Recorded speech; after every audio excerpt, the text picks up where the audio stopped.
سلطنت عثمانیہ اسلام کی مضبوط ترین اور عظیم الشان سلطنت تھی۔ ترکوں کی یہ عظیم الشان سلطنت 600 سالوں سے زیادہ عرصے پر محیط تھی۔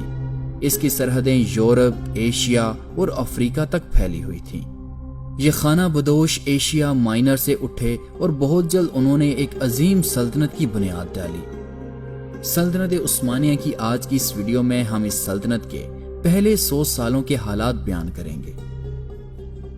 ایلخانی سلطنت اور بازنطینی صلیبیوں کے درمیان میں موجود ترکوں کے ان قبیلوں میں سے ایک قبیلے کائی کے سردار عثمان غازی نے 1299 عیسوی میں اس سلطنت کی بنیاد رکھی۔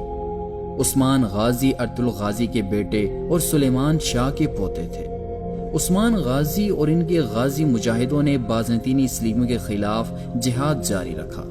عثمان غازی ہی کے نام سے اس سلطنت کا نام سلطنت عثمانیہ رکھا گیا۔ ایلخانی منگولوں کی وجہ سے سلجوقوں کی آخری سلطنت سلاجقہ روم آخری سانس لے رہی تھی، اسی دوران عثمان غازی نے ترک قبیلوں کی متحدہ افواج کے ساتھ اناطولیہ پر حملہ کر کے اسے فتح کر لیا، اور یہیں سے اس عظیم سلطنت کے عروج کا آغاز ہوتا ہے۔ اناطولیہ کی فتح کے بعد عثمانیوں کے قدم دریائے سقاریہ تک مضبوط ہو چکے تھے۔ 1326 عیسوی تک عثمان غازی نے فتوحات کا دائرہ بورسا تک پھیلا دیا تھا، اور اسی سال عثمان غازی نے بورسا شہر کا محاصرہ کیا۔ یہاں خونریز جنگ کے بعد یہ شہر عثمانیوں نے فتح کر لیا۔ 1335 عیسوی میں عثمان غازی نے بورسا شہر کو عثمانی سلطنت کا پہلا دارالحکومت بنایا۔ اس فتح کے بعد عثمان غازی وفات پا گئے۔ عثمان غازی کے بعد ان کا بیٹا اور خان غازی عثمانی سلطنت کا دوسرا حکمران بنا۔ انہی کے دور میں خلیل پاشا سلطنت عثمانیہ کے پہلے وزیر اعظم بنے۔ اورحان غازی نے تخت سنبھالتے ہی فوج میں اصلاحات کی۔ انہوں نے کیا کچھ یوں کہ بازنطینی علاقے جن پر عثمانی قابض ہو چکے تھے، وہاں کی عیسائی رعایا کے بچوں کو نئی فوج کے لیے بھرتی کرنا شروع کیا۔ عثمانیوں نے ان بچوں کو اسلام میں داخل کیا اور انہیں اسلامی طور طریقے سکھلائے، اور کچھ ہی عرصے کے بعد یہ فوج جنیچری کہلانے لگی، اور در حقیقت یہی سلطنت عثمانیہ کی اصل طاقت تھی۔ اورحان غازی نے اقتدار میں آتے ہی ازنیک شہر کو فتح کیا۔ 1337 عیسوی میں انہوں نے ازمیت اور 1338 عیسوی میں اورحان نے اسکودار شہر کو فتح کرتے ہوئے سلطنت کی سرحدیں قسطنطنیہ تک وسیع کر دی تھیں۔ ان فتوحات کے صرف 7 سال بعد اورحان غازی نے کراسی پر حملہ کر کے اسے فتح کر لیا۔ اورحان نے قسطنطنیہ کے ہونے والے نئے بادشاہ جان کوٹے کوزینس سے اتحاد کیا، اور اس کی بیٹی کے ساتھ اورحان نے شادی کر لی۔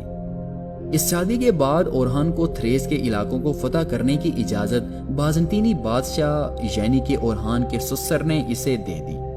تھریس کی فتح کے بعد اورحان کے بیٹے سلیمان نے 1354 عیسوی میں گیلی پولی پر قبضہ کر لیا، اور یوں پہلی بار عثمانی ترک یورپ میں داخل ہوئے۔ بازنطینی بادشاہ نے اورحان کو اجازت صرف اس وجہ سے دی تھی تاکہ اس کے اثر و رسوخ سے اس کی بادشاہت قائم رہے، لیکن اورحان کی ان فتوحات سے ڈر کر بادشاہ نے اسے واپس جانے کا کہا، لیکن عثمانیوں نے ان علاقوں کو چھوڑنے سے انکار کر دیا۔ 1362 عیسوی میں اورحان غازی وفات پا گئے۔ اس وقت ان کی عمر 80 سال تھی۔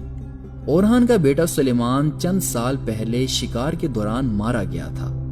اس کی موت کا صدمہ تھا کہ چند سال بعد اورحان غازی اس دنیا سے وفات پا گئے۔ ان کی وفات کے بعد ان کا بیٹا مراد خان سلطنت عثمانیہ کا تیسرا حکمران بنا۔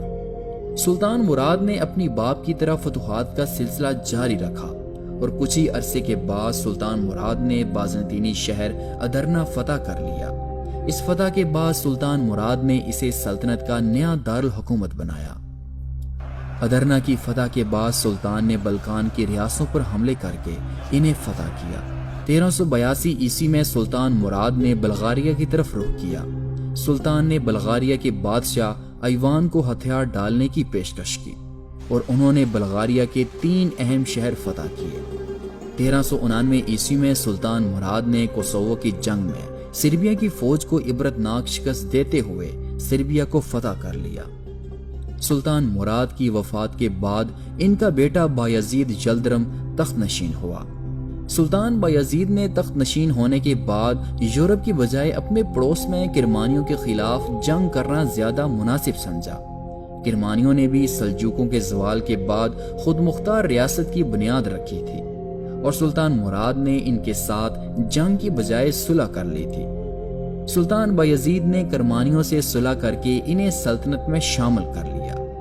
1396 عیسوی میں بلغاریہ کی فتح کی غرض سے بلغاریہ اور سلطنت عثمانیہ کے درمیان نائکوپولس کی جنگ ہوئی۔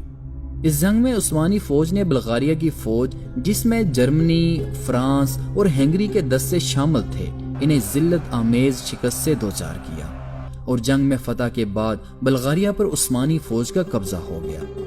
اس فتح کے بعد سلطان بایزید جلدرم اس وقت اسلامی دنیا کے طاقتور ترین سلطان بن چکے تھے۔